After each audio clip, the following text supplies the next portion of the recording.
And he's not going to take a knee. Here he comes. Rolling the dice to bring it out of the end zone did not work out as he stopped at the 13. This should be the last play of the quarter. Keeping it on the ground inside. It's Richard. Defense makes a stand as the clock runs down to 0.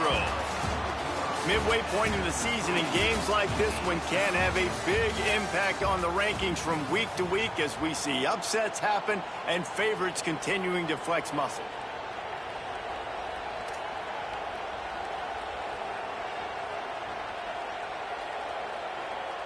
And a chance to mull things over. Let's see how they start the final period here on second down. Looking to throw, it's Hoover. Stepping to the right. What a complete disaster. What a terrible decision to run that far backwards and take the safety. What a massive play by the defense. Tight game. They're just hoping to get the football back in good field position, but instead, you create the safety, and now you've taken the lead.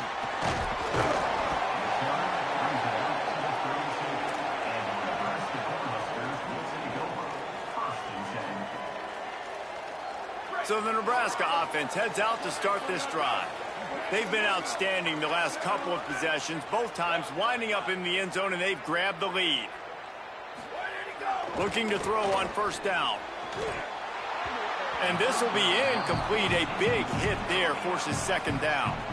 Well, that looked like it was going to be a completion, but how about the defender making the hit and forcing the incompletion? So now it's second and long.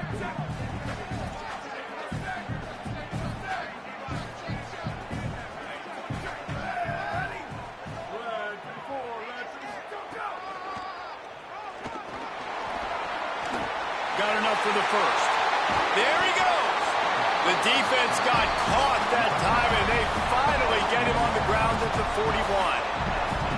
And as a defensive guy, man, when you play a QB like this, that will take off and run and has the speed to make you pay, it just limits what you can do. It limits the amount of coverages. It just makes you play a lot more hesitant. And you can see right there, man, the guy's got speed. Interested to see how this defense continues to attack this QB. Nowhere to go on that one. It'll bring up second and 10. And the defense was locked in. You could tell they saw it. They reacted right away. Got the running back on the ground immediately. Looking for a man. It's Calandria. Fires to the middle. And it's intercepted. A huge fourth quarter play for this defense. He's brought down. A short return, but the defense comes out on top with a pick. The Hoosiers offense all set and ready to crank things up. What a costly mistake and what a big play by the defense to get the football back on the interception. And now this offense can drive down and take the lead. Tackled almost immediately. They're well short of the first down. It's so nice as a quarterback when you've got a guy like that working for you in the slot. He has such a good feel to find the open spaces in the defense. Just makes life so much easier for his quarterback. Caught in the backfield, it's Preston. They stop him almost immediately. Short gain there, and still a little ground to cover to pick up the first.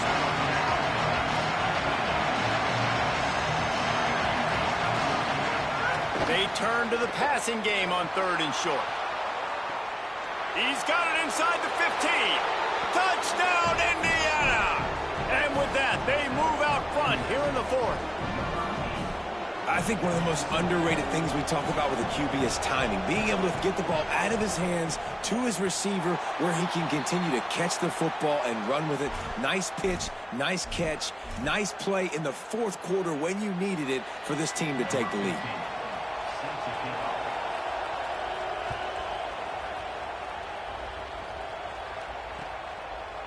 He'll bring it out. It's Clark.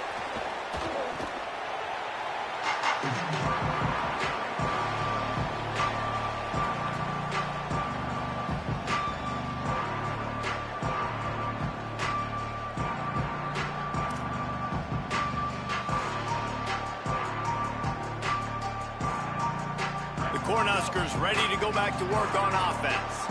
So they just gave up the lead on that last touchdown drive. Now to put something together to go back on top late. And the sack all the way back at the 5.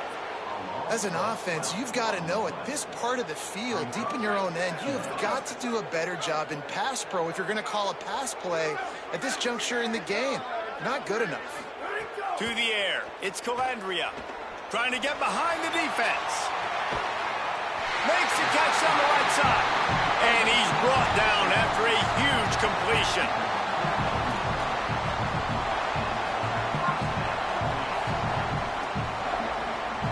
After that last big gainer, they'll put it in play. 1st and 10 from their own 49. He goes right back to the air. Rushes on him. And he was hit just as he released it, and it falls to the turf. And this is a tough time for this offense because you're in passing mode. You're in comeback mode, and what is that? The defense knows that. Like, they're pinning their ears back. They're coming after the quarterback, and you've already struggled protecting your guy today and creating those explosive plays. This offense is going to have to buckle up and really protect their guy up front. Leaves it with the back. And the big defensive front wins the battle. No gain on that play. Stopping the run is about physicality. It's about I'm bigger than you. I'm stronger than you up front. Really nice job by the defense, showing their strength, bowing up, stuffing the run.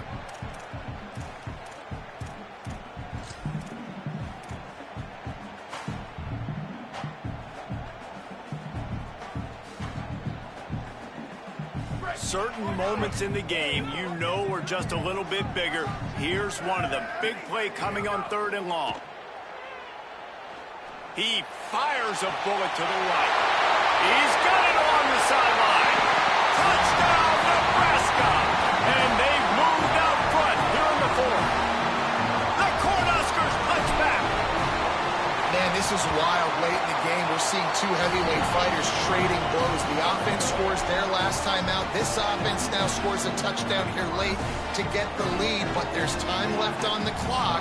Can the defense step up here and make a stop to preserve this win? And no chance at a return here. They'll start this drive at their own 25.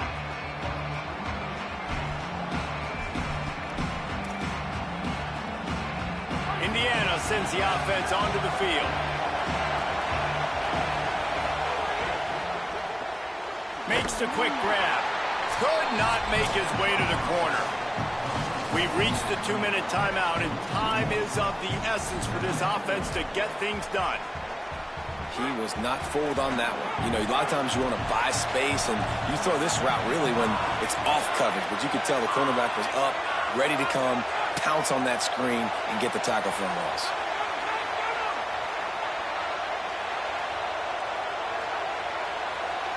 To throw, it's Hoover. Quarterback moving. Fires on the move. He's got it. And they've trusted him to throw the football all game. I expect nothing to change whatsoever. They're going to put it on his back, or his arm, I guess you could say, and let him throw this team to victory. It's a close game, tight game. I'm rolling with my best player. Reads it, fires complete. They get him out of bounds, couple of yards short of midfield. They'll mark it at the 48, and this offense is rolling. Sometimes you'll hear guys derisively say, well, he just piles up numbers. When the number gets close to 450, that's worth doing. And that's why they throw it as much as they do, because they've got a difference maker playing the quarterback position. He gives them a chance to be explosive and light up the scoreboard. Looking to throw on 1st down. Fires to the right. Zips it out to his man. And they've trusted their QB to throw the football. And he's going to have to make plays. He's made plays throughout the day. This is now when you come up clutch, in a big moment, when your team needs it. If that's any indication, I like what I'm seeing.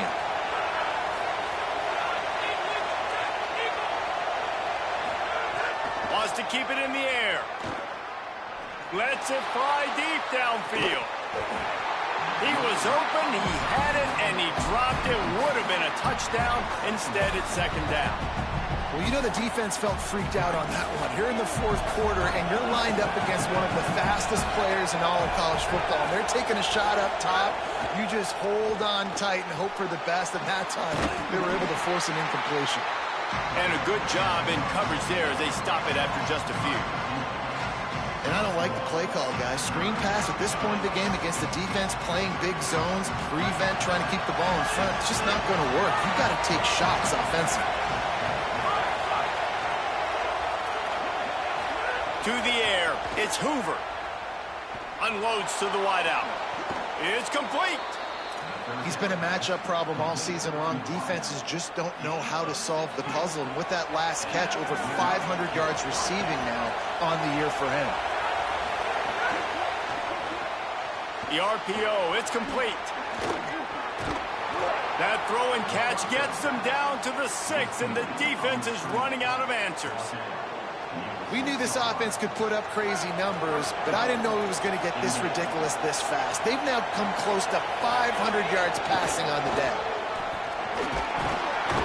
He's got it down to the 1-yard line right on the doorstep of Pater. And you got to use a timeout right now after that run play. You've got 3 in your back pocket. You can't take them with you. You're losing this game right now, so take all the time you can to make sure that your quarterback and your head coach and play caller are all on the same page. They give him the rock again on 2nd and goal. Trying to find the end zone, and he's not going to make it as his defense is making it tough. Well, he gets tackled down at the 1-yard line, so offensively, do you feel confident enough on 3rd here trying to hand it off again? Yeah, and I'm taking both these downs, and I'm coming downhill. I'm running the football, trying to get this in the end zone. I only got a yard to go. I got to be physical.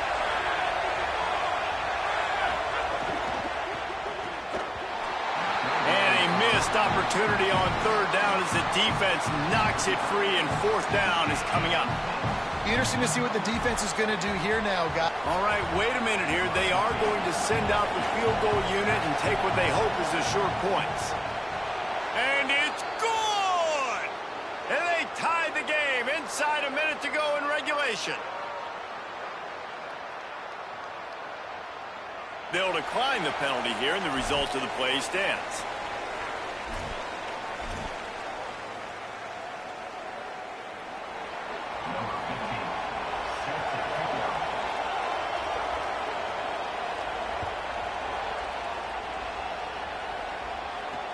He'll bring it back from inside his 5. Nice job by the kickoff team. Everybody stayed in their lanes, and they'll stop him at the 16.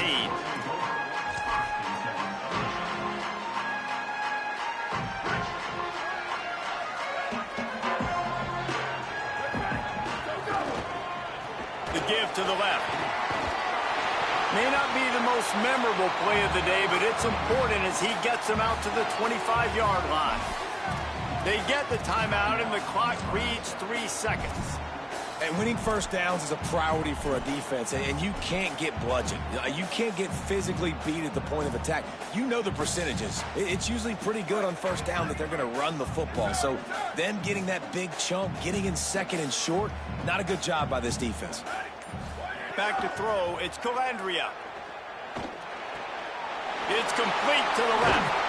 He gets those chains moving, gets it out to the 42-yard line.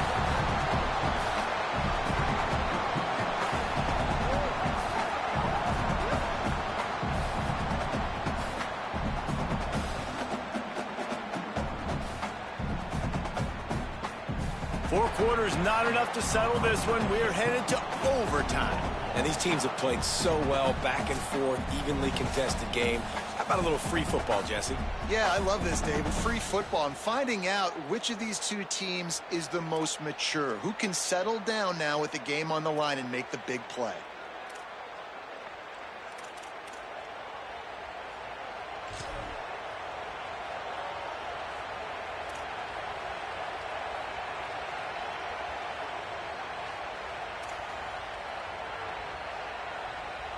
First play of the first possession of OT. The run inside. It's Richard. Stop is made, but he picks up 4 yards down to the 21-yard line. after the productive first down play at 2nd and 6. They'll go right back to the run. Getting worked on the ground. He's pulled down at the 14-yard line. Man, you play this whole game back and forth into overtime. Now you got a chance to set the tone, run the football in overtime, and be a little physical. And if you can run the ball and not put it in jeopardy by throwing passes, that's a great way to finish the deal.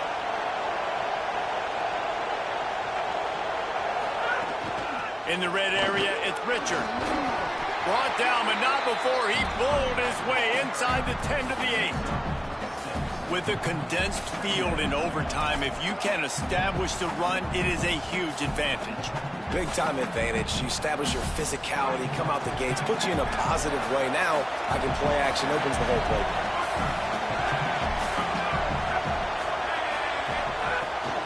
Running inside, it's Richard.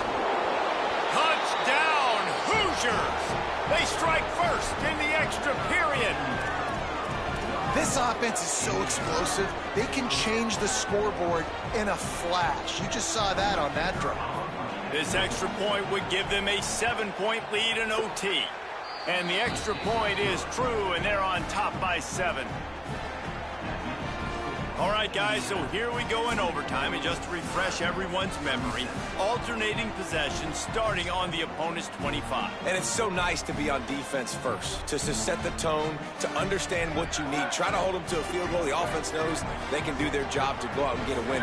Just 2 possessions, Palmer. Like, you got to be at your best. Yeah, and I love the new rules, too, because in the third overtime possession, it goes to alternating 2-point plays, back and forth. Who's got anything left in the tank here in OT? Man, it's really hard to control the running game if you don't control the line of scrimmage. And how about the defensive line doing a great job attacking those guys up front, not open up lanes to run through. Nice job just nullifying that run altogether. Well, this guy's been an animal all game long. He's had tons of success running the football. The defense had to do something to stop him. Give the D-line and that front 7 tons of credit for being really physical there, getting the TFL. Third down in overtime, and they need to get it to the end zone. Wants to throw. It's Calandria. Here's a heat. And the misconnection on third down. Oof, you got to be careful if you're the quarterback there. Third down, you know, you see a lot of exotic coverages by the defense. That time they played zone, and he tried to force that foot. Field goal unit's not coming out here, guys. I think they're going to go ahead and go for it on 4th and long. Gets the back moving. On 4th down, they'll throw for it. Fires to the wideout. And they pick it off. You can't give it away in overtime. They didn't give him much of a chance to make that play even bigger, but the turnover has him set up at the 16.